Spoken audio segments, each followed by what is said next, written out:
Now, I don't know if you all seen about the good old Gronk Cruise, which is basically like a frat party on steroids on a ship. Now, I wonder if it had been, say, Des Bryant doing a cruise like this, would it be looked on and laughed about like it is now? No, it's not doing that because he's with the Patriots, and that's the commissioner's best friend. I mean, there's rumors of he ended up getting up the stage saying, "I'll give $10,000 to a couple that'll jam right here on the floor." Shout out to Jim in front of the crowd. I mean, you know what I mean. All right. So this whole thing got crazy. So, but that's okay. I don't hear anybody in the NFL saying, "Oh man, it's this, that, and the other." But had it been somebody else, I guarantee you there'd been a whole lot more said about it. Don't you think? There are probably a handful of African-American players in the NFL who could get away with it. Most of them could not. It would be looked at completely different. Even if this is almost entirely harmless, and I agree with Jackie, it's kind of scary. On a cruise ship, you never know exactly what's going to happen.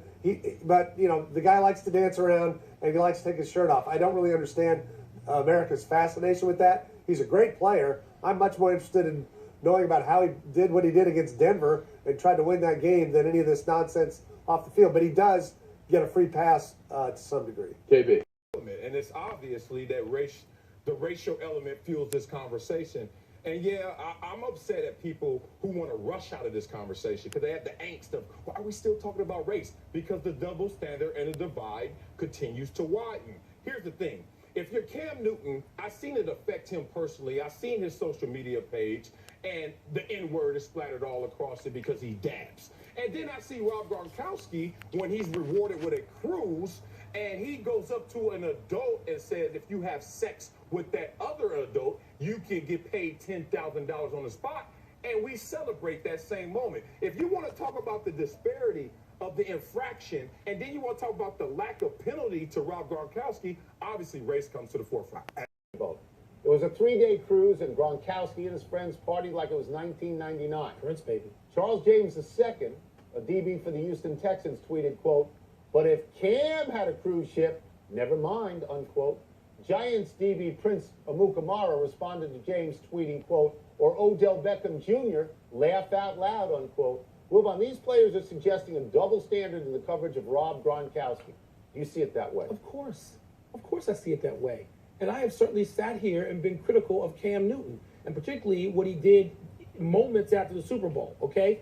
But I'm not critical of the previous story, the previous week involving Cam Newton, where he suggested double standard, because there is a double standard. There's a double standard that is involved every day and everything, and people run from it and say, oh, no, we don't have a double standard here. Yeah, you do, because Gronk is covered differently. Because if that Gronk boat, wait, I remember the Minnesota Vikings boat. Yeah, the Love Cruise. Okay, and I remember some of the things, I thought that was sort of funny personally. Well, that was not all of it, because some of it got to be that was lewd. different. Yeah, the reason that was different, that was a privately contracted boat. Yeah. Okay, in this particular boat, there's 2,300 people on board. There's 700 with the Gronk and 1,600 regular people. Maybe he let them in. If something untoward happened, I think we would have heard about it and seen it on film, because that was open to the general public on that particular cruise line. Or they were invited in to partay. I don't know with if the they Gronk. were. Well, not. I'm just not saying, all. double standard. Everybody parties I with think the there's Gronk. a double standard, and I'll go even further. I think it may hinge on race. Of course. Okay, that's what we're talking about here. In Gronkowski's case,